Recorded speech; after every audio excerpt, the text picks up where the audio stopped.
Um culto a Jesus tem que ter esta base: o louvor, a comunhão do povo de Deus, o serviço com os dízimos e ofertas, e depois, o momento mais importante, o momento em que o pastor da igreja apascenta, cuida, pastoreia, ensina, admoesta, encoraja.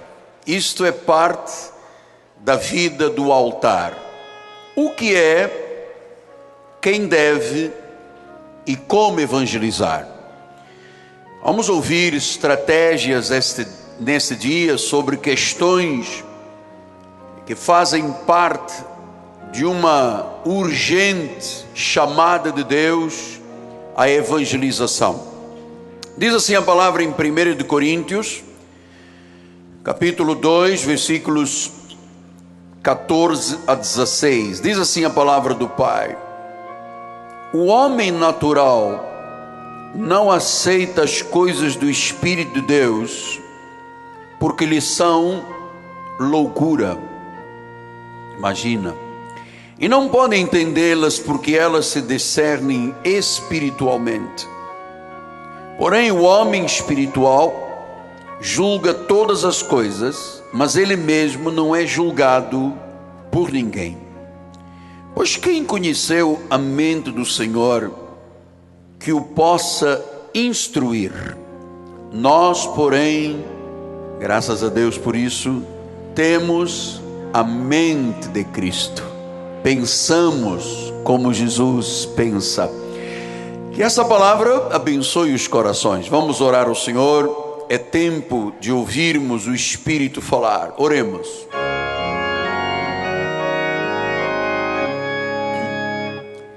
Senhor Jesus, a mesa está posta. Agora o pão da vida será servido ao rebanho. Sabemos, Deus, que esta palavra é profética. Tudo que Deus diz é perfeito. Tudo. É uma palavra que é viva. É semente que será semeada em cada coração. E esta semente se reproduzirá. Primeiro ela morre, depois ela germina, depois dá frutos.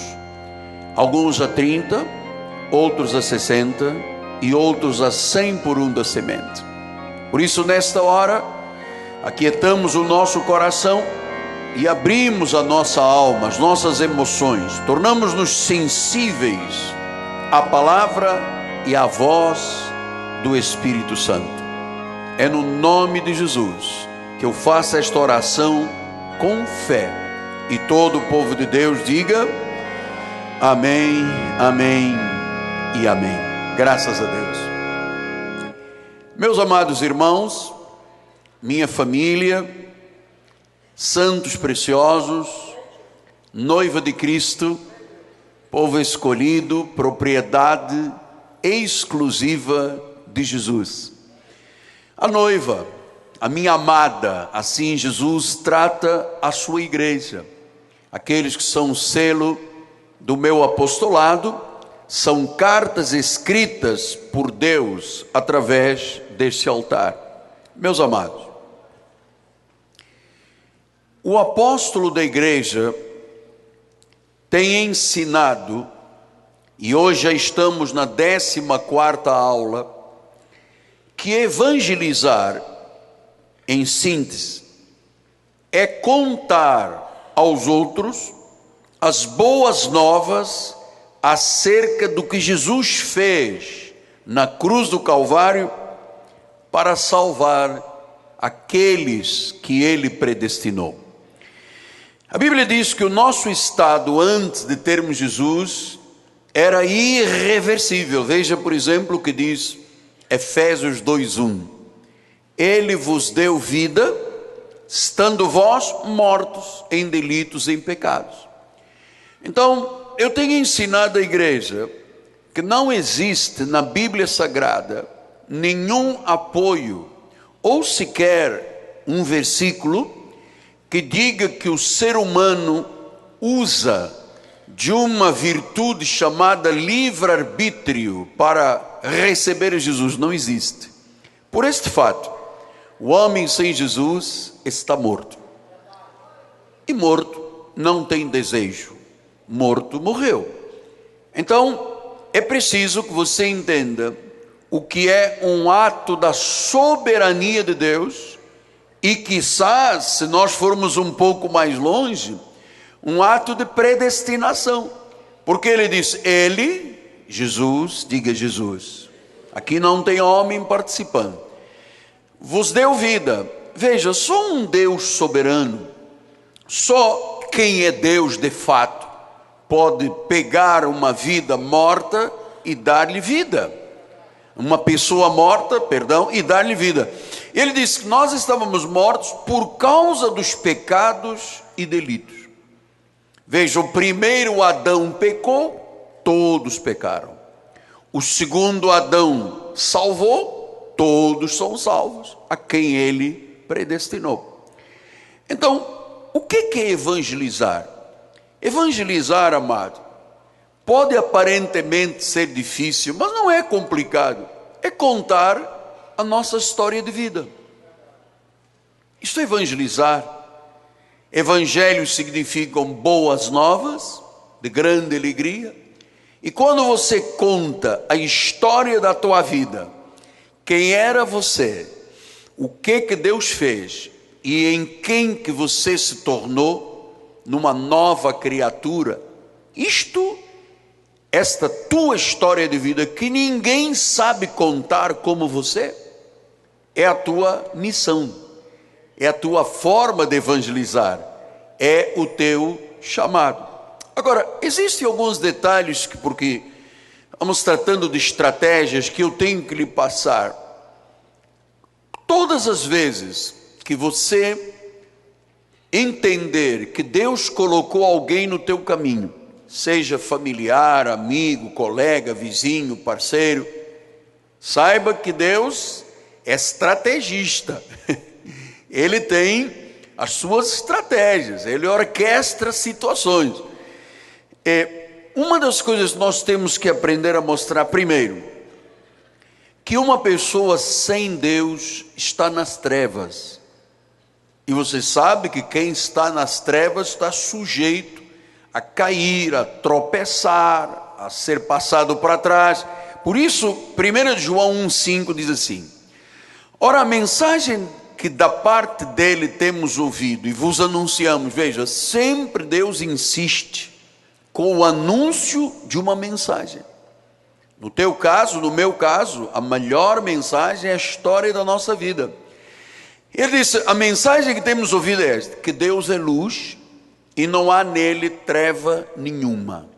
Então, o único que é luz é Jesus. Ele disse, eu sou a luz da vida, não é? Ele é luz. E se uma pessoa está em trevas, se uma pessoa está enganada, se uma pessoa está acorrentada pelo mal, pelas trevas, quando esta luz de Jesus chega, a Bíblia diz que até as trevas se tornam luz. E claro que nós temos aqui irmãos que poderiam contar uma história de trevas tremendíssima. Uma pessoa que anda no ocultismo, no espiritismo, no macumba, na idolatria, na igreja romana, sabe que a sua vida pregressa eram trevas e apenas trevas. Não havia luz nenhuma. Jesus não fazia parte. Então a primeira coisa que você tem que aprender hoje é sempre mostrar, Deus é luz, fora dele são trevas. A pessoa pode ter um coeficiente de inteligência imenso, ela pode ser uma pessoa dotada de uma história intelectual tremenda, de uma família abastada, uma pessoa que tem uma estrutura, se não tem Jesus, está em trevas. E é nas trevas que o maligno trabalha, é nas trevas que ele engana, é nas trevas que ele puxa o tapete das pessoas, que as acorrenta, que as aprisiona, por causa das trevas. No momento em que Jesus entra, trevas são luz, você passa a entender, uau, hoje eu sei em quem tenho crido, hoje eu tenho uma identidade, hoje eu sei porque eu estou aqui. Isso tudo porque a luz se manifestou na sua vida. Segundo lugar, nós temos que ensinar as pessoas que sem Jesus, o ser humano, o homem e a mulher, é um pecador, são pecadores. Como nós éramos um dia, nós fomos pecadores, não somos mais. Agora somos santos e irrepreensíveis, mas fomos pecadores. Entende, Alexandre? Fomos pecadores. E há muitas formas de se dizer isto, mas com a Bíblia é fácil. Olha o que disse Romanos 3. Como está escrito, não há justo, não há um sequer, não há quem entenda, não há quem busque Deus, todos se extraviaram, todos se fizeram inúteis, não há quem faça o bem, não há um sequer. Veja só, não há quem busque. Se Deus não nos buscar, o homem não, por que não, o homem não tem como fazer? Está morto. Por isso é que cada um de nós tem uma história dessa busca. Então você diga assim, irmão Miguel Ângelo, como é que foi o seu caso? O senhor conta aqui, olha, eu estava num hospital depois de um acidente no exército, politraumatizado, polifraturado, tenho uma história de vida, de uma relação com Deus, de uma manifestação poderosa de cura, de um milagre, e essa relação foi estabelecida pelo Senhor. Foi Ele que me buscou, foi Ele que te buscou. Agora, pastor, posso eu voltar? Não. O ímpio, quando ouve a palavra e vem e se alegra, diz que quando vem o problema da vida ele vai embora, porque é ímpio, não foi feito para a salvação. Olha, Pedro até chega a dizer uma coisa pesada, ele diz, é como o cachorro que volta ao vômito, é como a porca que volta à lama. Barbaridade, tchê. Isso não pode ser a forma de Deus se relacionar com os filhos dele. Deus nunca falaria a um filho, você é um porco, você é um cachorro. Não, isso são os ímpios, a semente da perdição. Então quando você diz não há um, é porque às vezes as pessoas dizem, não, eu garanto o meu taco, eu sei, eu venho de uma família. Não há um. Não há um quer dizer nem o rei, nem o papa, nem o apóstolo, ninguém, é Deus.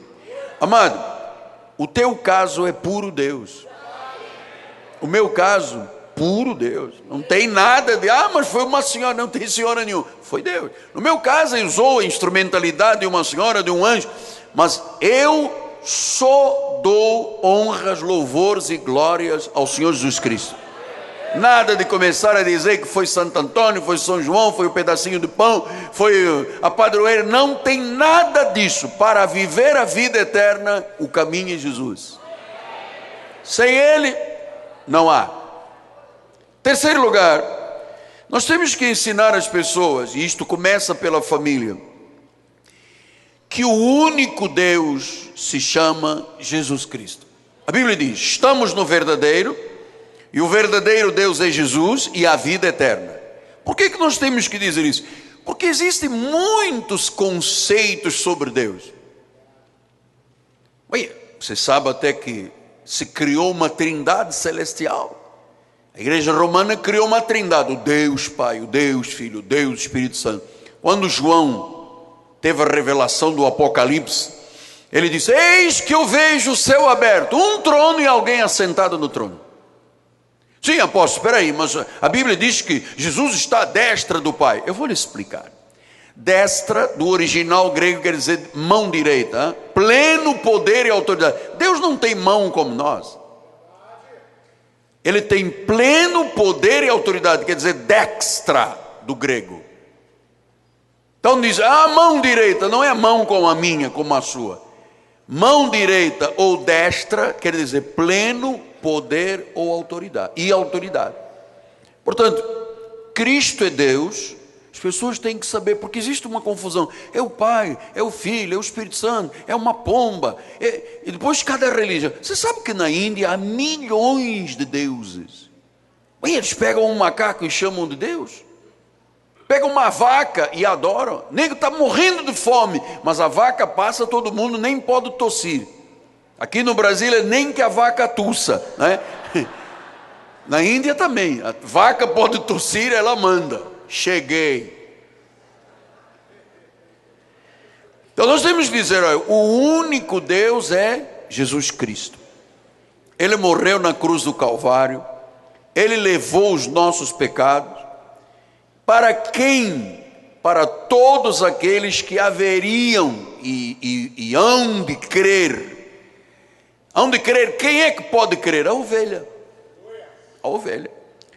Temos que ensinar que Ele ressuscitou dentre os mortos para nos dar vida eterna. Esse detalhe é muito importante você saber.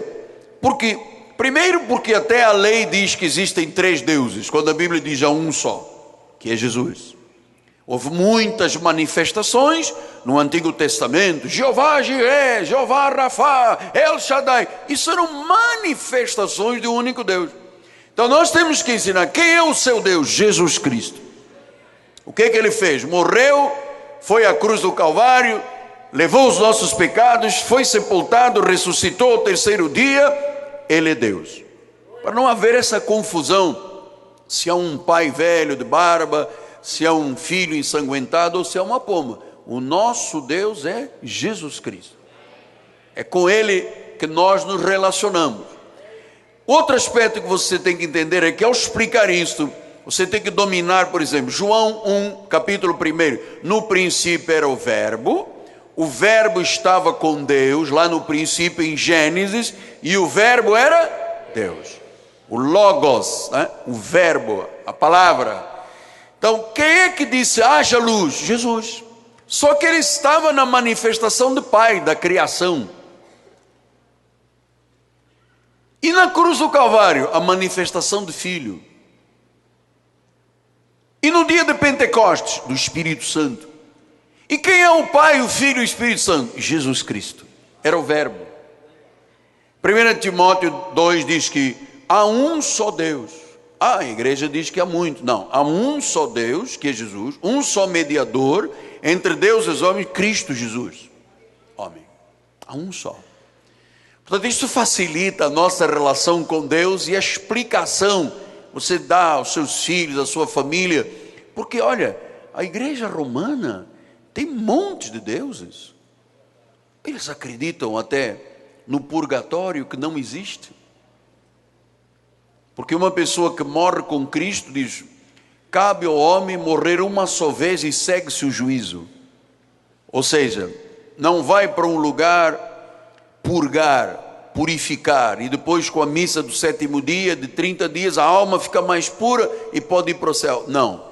Para ir e viver a eternidade tem que partir aqui com Jesus no coração. Salvo. O verbo era Deus, há um só Deus.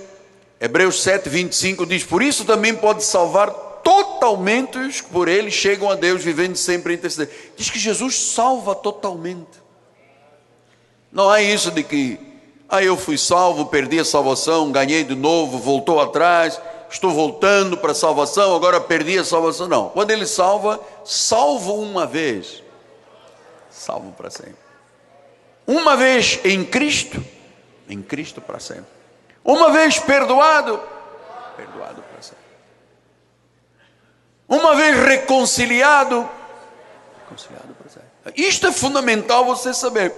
2 Coríntios 5:21 disse: aquele que não conheceu o pecado, Ele o fez pecado por nós, para que nele fôssemos feitos justiça de Deus. Então, nós não somos justos pela obra de Jesus. Ele se fez pecado por nós, ou seja, Ele foi o nosso substituto. Depois em 1 Coríntios 15:20 diz: de fato Cristo ressuscitou dentre os mortos, sendo mesmo as primícias do que dormem. Visto que a morte veio por um homem, também por um homem veio a ressurreição dos mortos. Porque assim como em Adão todos morrem, assim todos serão vivificados em Cristo. Então, olha a obra de Jesus. Morremos, ressuscitamos. Isso tem a ver com Jesus. Pastor, onde entra aqui a questão, por exemplo, de Buda ou de Maomé? Não entra. Porque quem fez a obra da cruz do Calvário, o único que sofreu.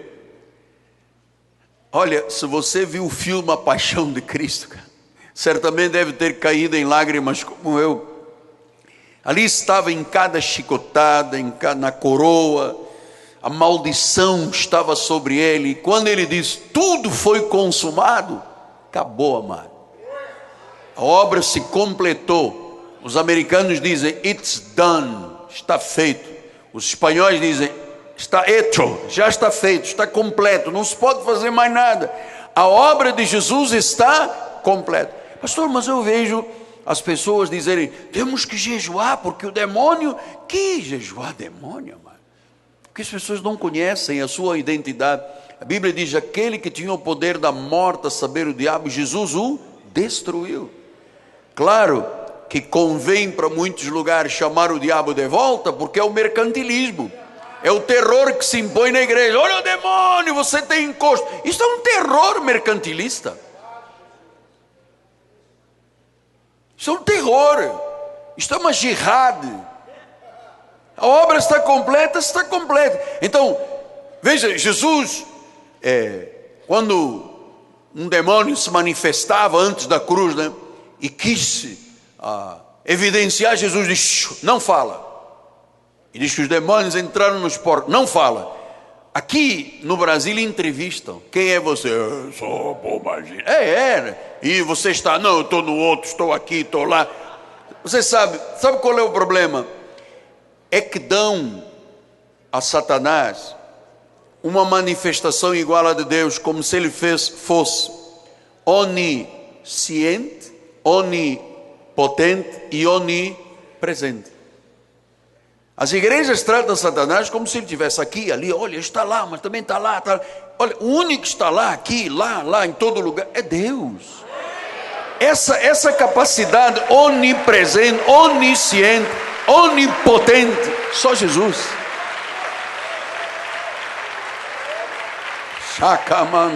Só Jesus. A pessoa começa a dizer, apóstolo, cheguei ali no Rio Centro, tinha lá um diabo. Depois eu cheguei aqui na encruzilhada, tinha outro. Mas você está dando um valor a ele que não tem. A Bíblia diz que ele foi destruído. E os demônios, apóstolo, que falam tanto, estão em cadeias eternas, como disse Judas 6.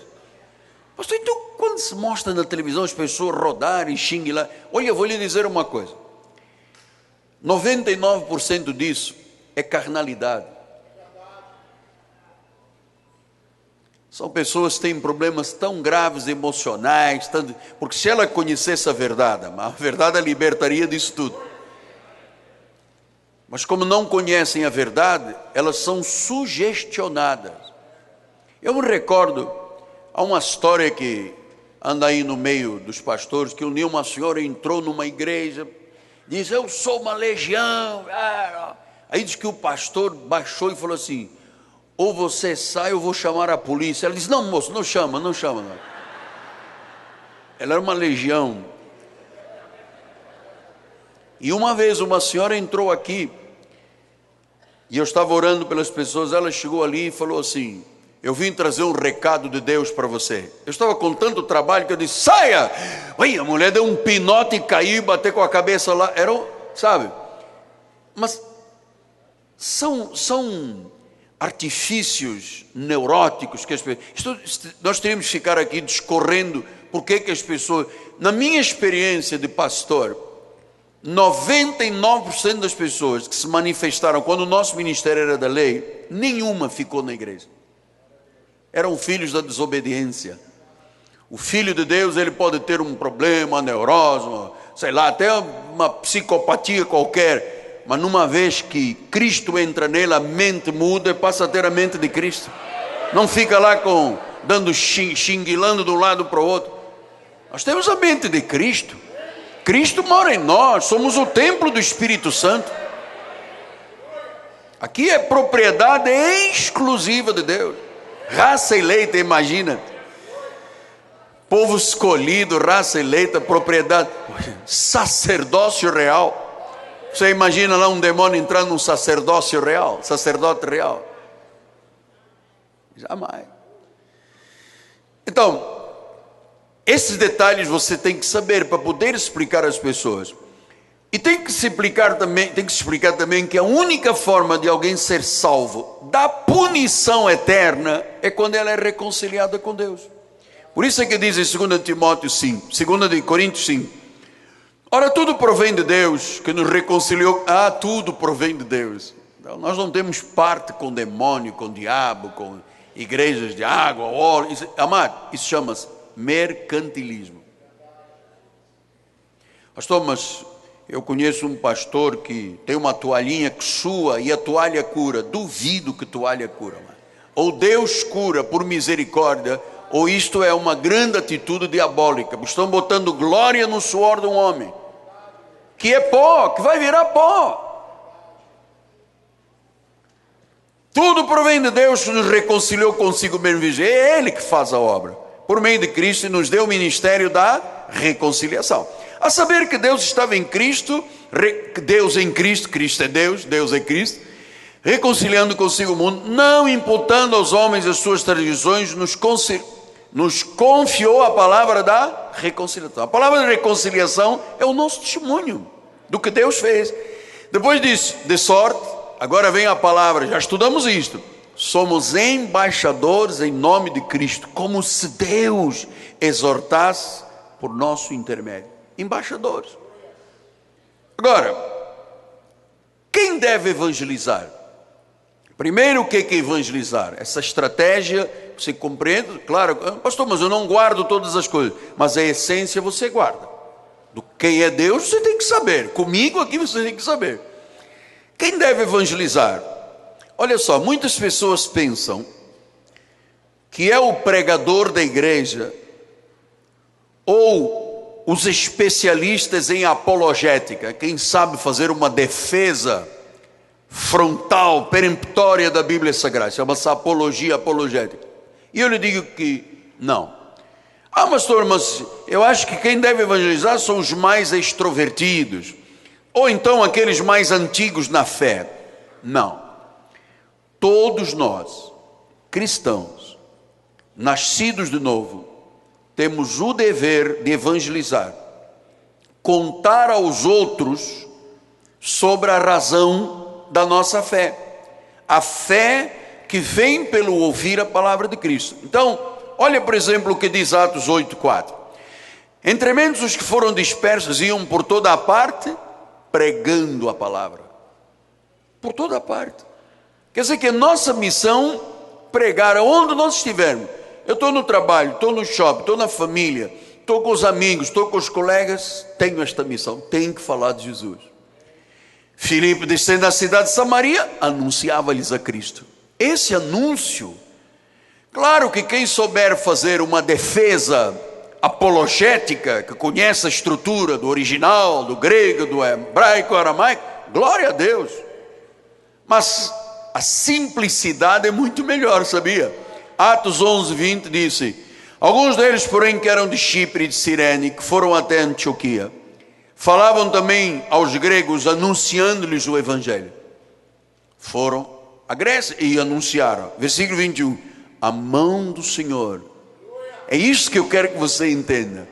Você anuncia Jesus, a mão do Senhor está com você. A mão do Senhor estava com eles, e muitos, crendo na Grécia, que era um país idólatra, se converteram ao Senhor. Às vezes o teu lugar do trabalho é uma Grécia de idolatria. E se você anunciar, amado, quem é a ovelha, vai receber. 1 de Pedro 3,15, o que diz? Santificai a Cristo como o Senhor em vosso coração, estando sempre preparados. Então, uma das coisas que eu faço bem, graças a Deus, é preparar as pessoas para responder àquele que te pede a razão da esperança. Então, eu aqui te equipo, te preparo, te ensino, estudo, dou apostila. Não tem nenhuma igreja que faça isso, amado. Nenhuma. Aliás, tem igreja que a única coisa que pensa é dinheiro. Agora, cuidar da alma, cuidar de detalhes, cuidar da vida íntima, vida familiar, as emoções, sabe? Isto passa por você estar preparado para responder. Qual é a razão da tua esperança? Por que você diz, eu, quando morrer, vou viver a vida eterna? Por que você diz que é salvo? Por que você diz que das mãos de Jesus ninguém tem? Há uma razão da tua esperança. Você tem que estar preparado. Não pode faltar aos cultos. Você não pode ser preparado vindo aqui de vez em quando. Você tem que levar uma vida de compromisso, amado. Uma vida de compromisso, de raízes. Culto é 9, vou chegar 10 para as 9. Culto é 6, chego 15 para as 6. Eu tenho compromisso. Ah, mas demora na minha casa a acordar. Ah, amado, peça a Deus para mudar o teu relógio biológico. A minha casa não há despertador. Se eu tenho compromisso para as 4, 3 horas estou acordado. Porque já... A minha paixão por Deus é tão grande. O meu amor por Jesus é tão grande. Que não tem esse negócio de que... Como é que vai ser? Ah, chegou domingo. Ui, eu quando acordo para vir à igreja, eu me alegro. Não há coisa melhor do que vir à casa do Senhor. Então, você tem que estar pronto para responder a todos os que te pedem qual é a razão da tua esperança. Porque o espírita faz isso, ele põe um Zé Pilintra no carro, um dragão, não sei o quê. O católico põe um crucifixo. E nós? Ó, pastor, eu levo uma Bíblia escondida debaixo do tapete. Amado, debaixo do tapete é charuto para preto velho, não é para Bíblia.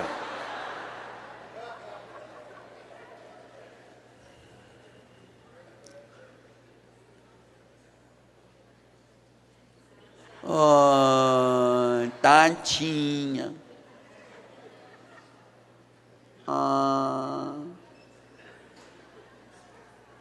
Para disfarçar. Eu estava falando de preto velho, não tá? Então é assim, charuto para botar debaixo do carro. A Bíblia é para mostrar a todo mundo. No carro vamos ouvir o quê? Os hinos da igreja. No Facebook, fotografia da igreja. Isso é que é um crente, amado, comprometido com Deus.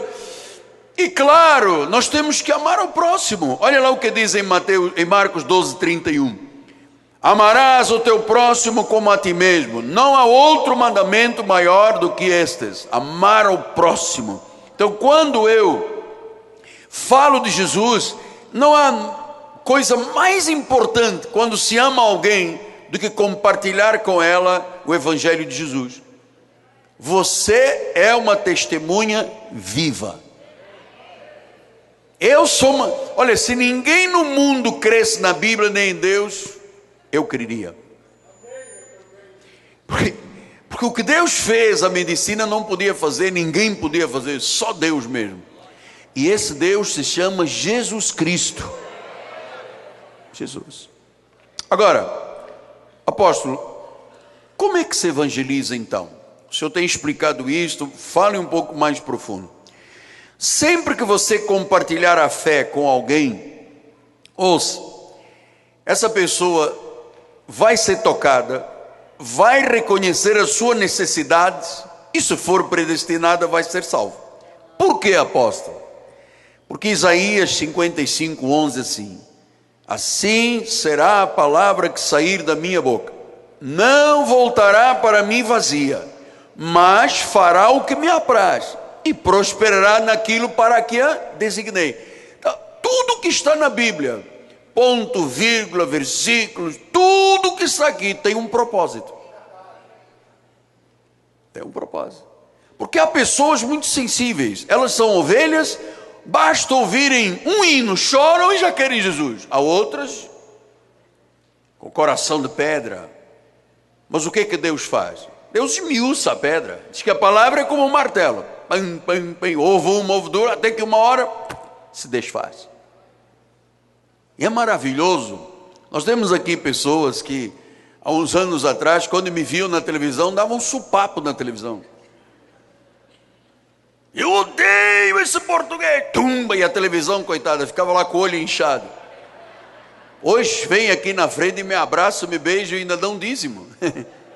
É verdade. E odiavam. Tinha marido que ficava lá na porta. Nunca entrarei nesta igreja. Vai lá você, eu espero. Nunca. Aí as mulheres, as esposas dizem, olha, não diga nunca, nunca é muito tempo. Hoje é o primeiro, acorda mais, filho, vamos embora para a igreja. Ué, você falou que nunca. Olha, Deus é maravilhoso, mano. Não tem coisa mais... Então a palavra não volta vazia. Então, é isto que nos motiva. A palavra prospera naquilo que Deus lhe apraz, no prazer de Deus. O prazer de Deus é prosperidade, é abundância, é cura, é milagre, é transformação e é salvação. E João 4,35 diz isso: não dizeis vós que ainda há 4 meses até a ceifa? Eu, porém, vos digo, erguei os olhos e vede os campos, já branquejam para a ceifa. Amado, os campos estão prontos. Nunca na história deste país, vou até usar um timbre mais ousado, nunca na história desse país, nós vimos tanta necessidade de Deus como agora. Mano. Agora é a hora. Nunca houve um momento mais oportuno para se evangelizar. Por quê? Porque nós vivemos hoje a maior crise moral do mundo. Está aqui no nosso país. Amado, nenhum país permitiria, nenhum, seja ele católico ou protestante, que se fizesse o que se fez com um crucifixo em plena avenida São Paulo, Paulista. Duvido que em outro país se permitisse o que foi permitido ali. Sexualidade com a cruz. Duvido, amado, duvido. Essas pessoas seriam condenadas pela sociedade. Então, nós estamos perante uma crise de trevas nunca vista no nosso país. É uma crise moral, é econômica, é social, é governamental. Mas uma parte da sociedade que perante 200 e poucos milhões de habitantes é ínfima, quer respeito, quer leis, quer destruir o espírito da família, quer destruir a Constituição, quer destruir as regras de Deus. E a igreja de Jesus vai fazer o quê? Vai sair para a rua como metralhadora? Não. Nós vamos usar as armas espirituais. Pastor, mas o senhor está sendo meio frouxo. Nós tínhamos que sair sim, cada um com um taco de beisebol. Não, mas essa não é desta igreja essa técnica. A nossa é espiritual, porque isso que fazem e fizeram é espiritual. É indigno. É indigno. E esse indigno é esse senhor deputado federal que diz que a igreja é circo, que os pastores são palhaços. Isso é que é indigno. Não é por força, nem por poder, pelo Espírito. Então a hora, os campos estão brancos. Está tudo preparado. É a hora, amado. Eu vou lhe dizer uma coisa, as pessoas hoje estão numa luta, defendendo o que Deus diz não, as pessoas estão defendendo que sim. Pelo que eu conheço como pastor e como psicanalista, pelo que eu conheço, do que já passou no meu gabinete pastoral, eu não conheço nem conheci nenhuma pessoa homossexual e lésbica que fosse feliz, nunca. Conheci um monte de gente que passou por aqui nos gabinetes, que eram infelizes, eram amargos e queriam sair dessa prisão. A igreja não é contra ninguém, mas a igreja não pode se sentir maculada. A instituição igreja não pode ser maculada.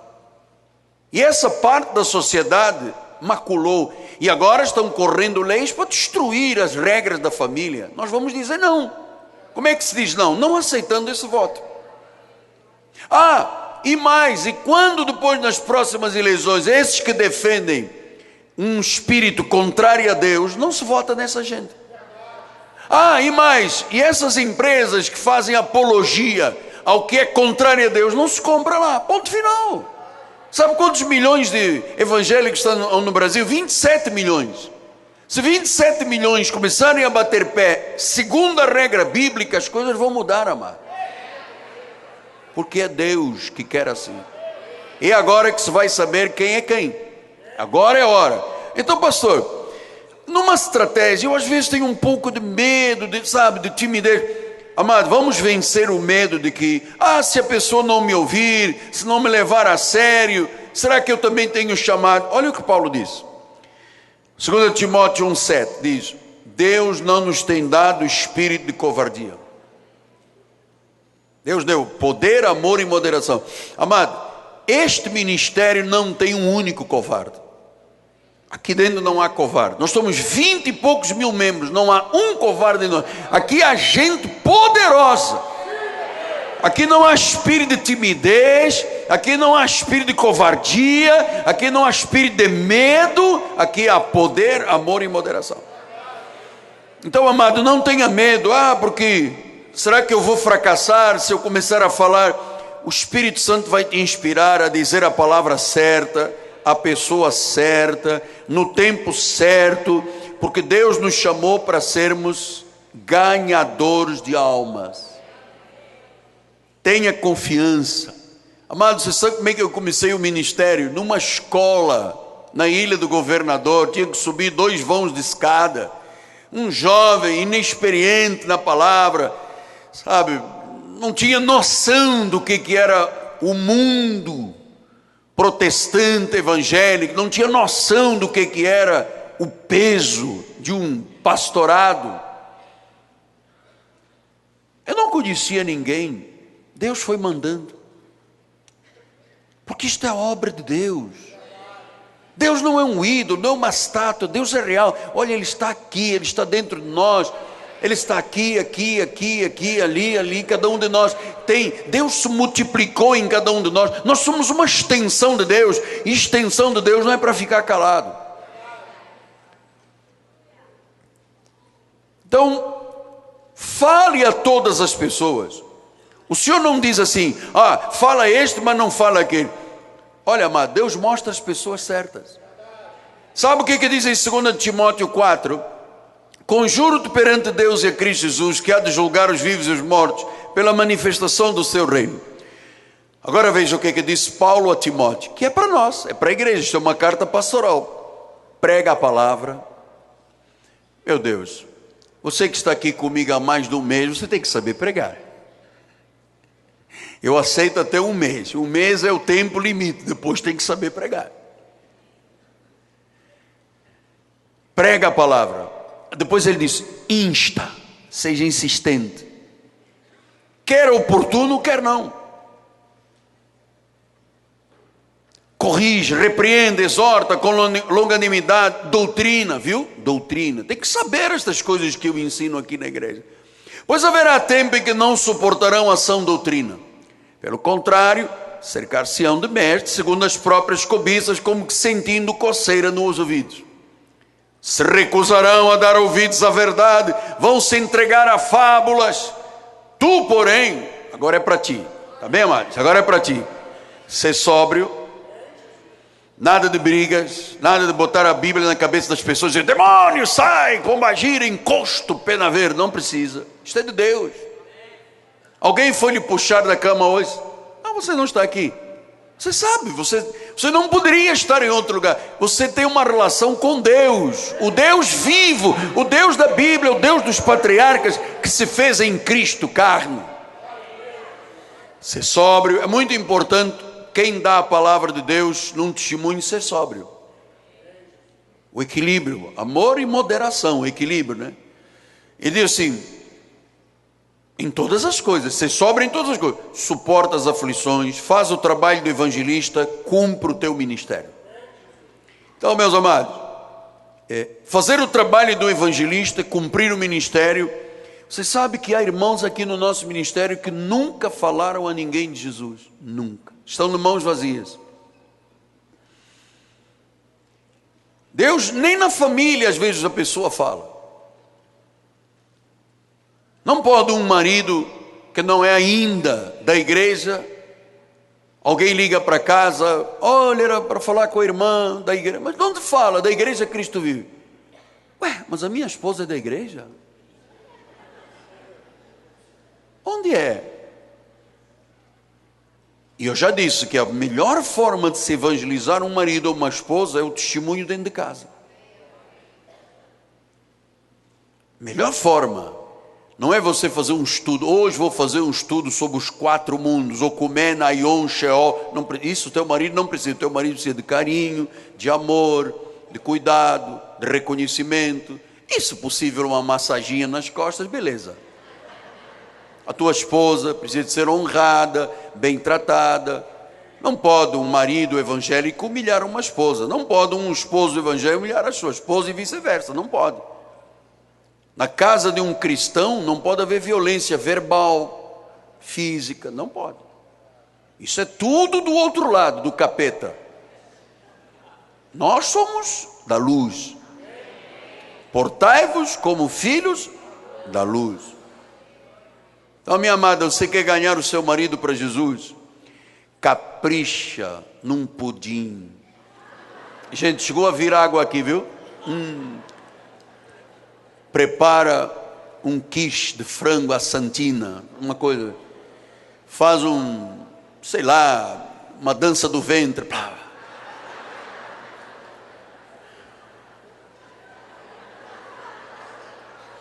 Seu marido vai subir pela parede, corcovado, de costas. Não é verdade, Roma?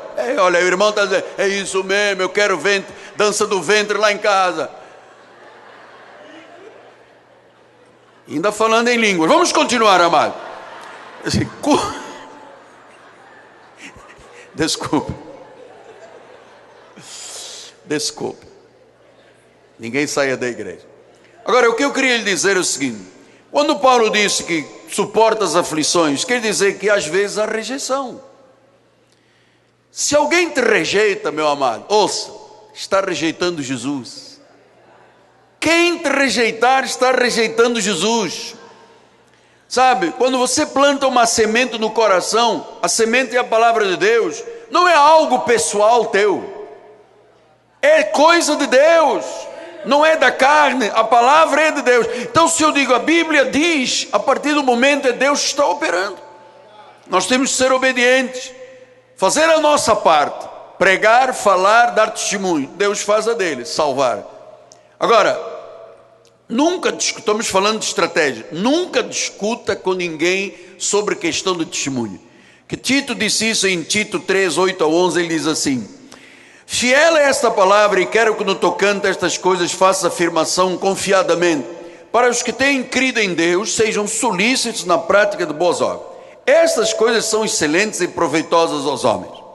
Evita discussões insensatas. Não, porque não existe predestinação, nunca poderia haver, o homem tem livre-arbítrio. Evita, porque às vezes você está jogando também uma pérola que não devia de jogar. Evita, se quer discussão não é conosco, nós somos sóbrios. Evita discussões insensatas, genealogia, contendas, debates da lei, porque não tem utilidade, são fúteis.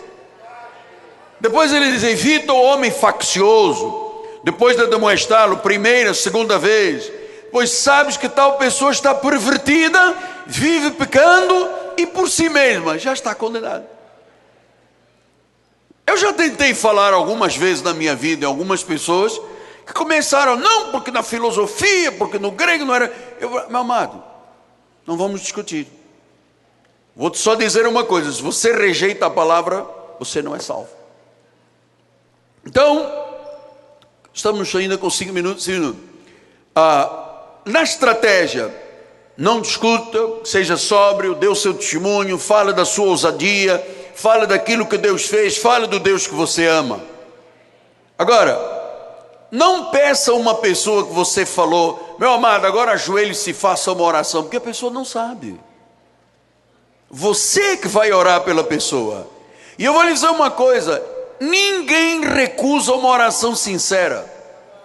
Você sabe por quê? Porque a pessoa que não é salva não vê com os olhos espirituais. Olha o que disse lá, vamos voltar só lá em 1 Coríntios 2. O homem natural não aceita as coisas do Espírito porque lhes são loucura. Não pode entendê-las porque elas se discernem espiritualmente. O homem espiritual sim, julga todas as coisas, mas ele não é julgado. Então existem duas sementes, o natural e o espiritual. O natural é aquele que nunca será salvo. Por quê? Porque acha loucura. Você vai numa igreja, você é dizimista, você contribui para a salvação de almas, você bate palmas, você canta, você louva, você anda com uma Bíblia. Isso é uma loucura. Loucura, loucura, loucura.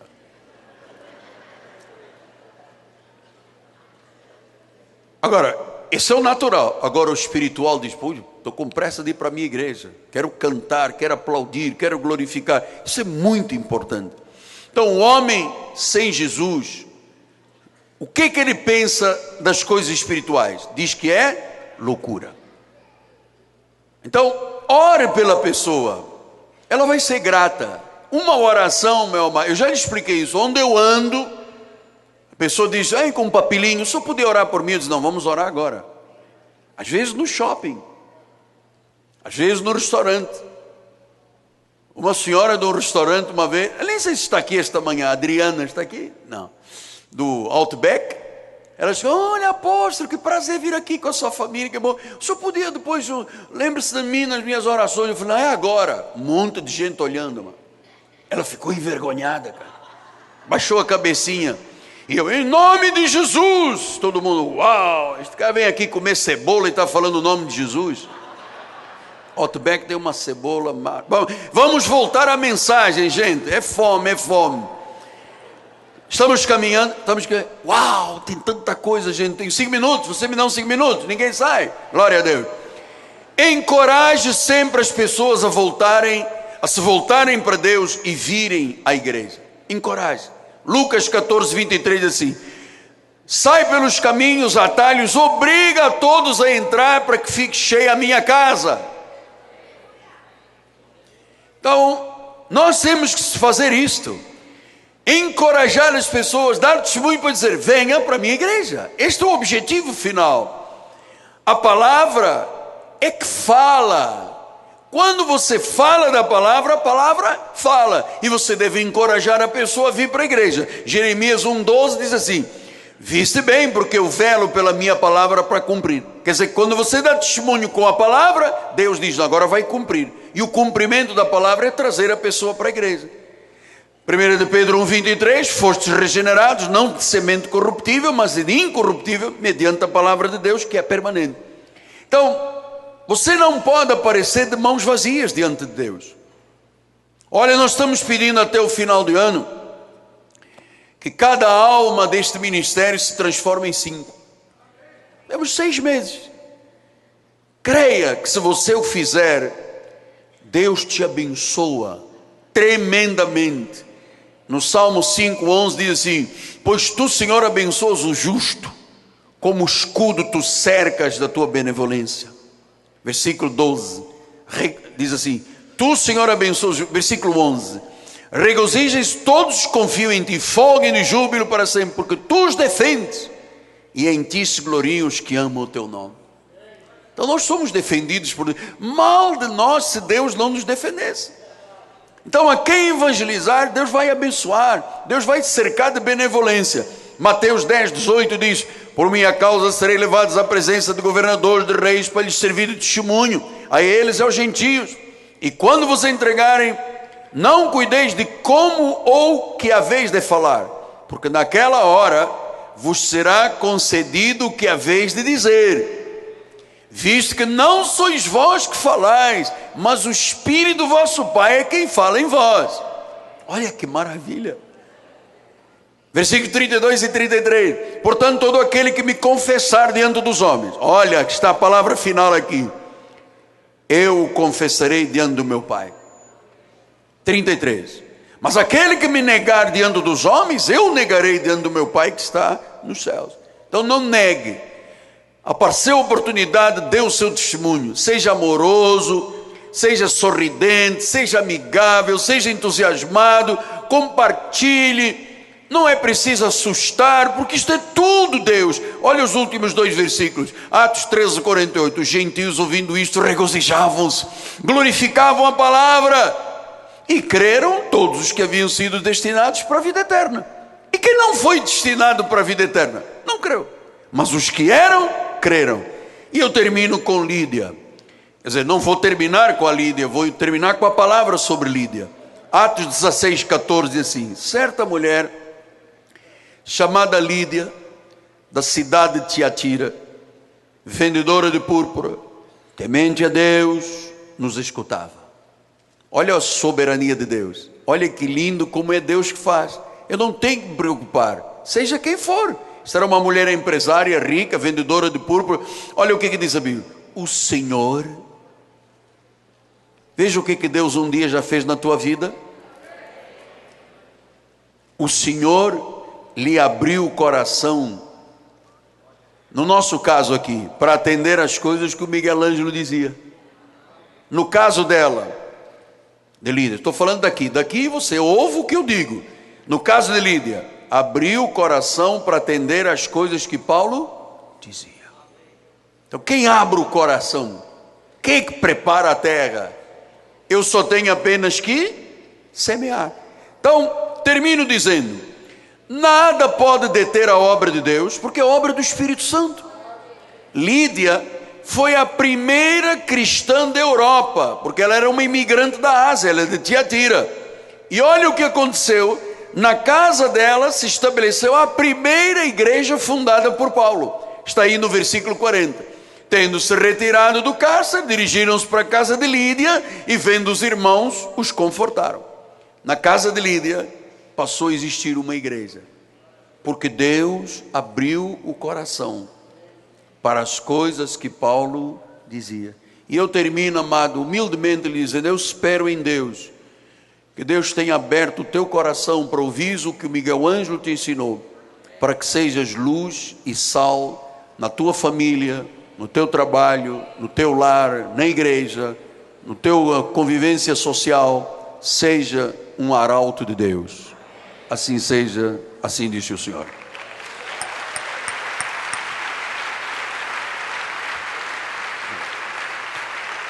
Glória a Deus.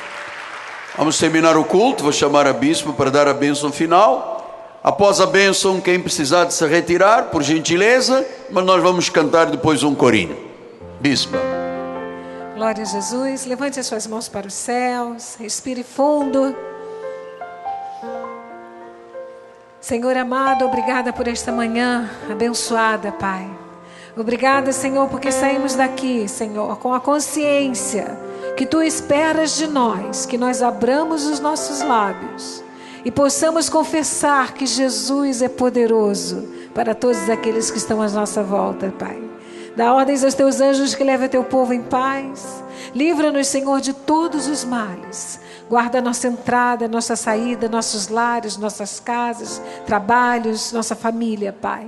Porque nós confiamos num Deus que tem o melhor para cada um de nós. Saia daqui feliz, porque você foi escolhido pelo Senhor, escolhida pelo Senhor para fazer parte de uma grande obra. Graça e paz, um dia abençoado, em nome de Jesus.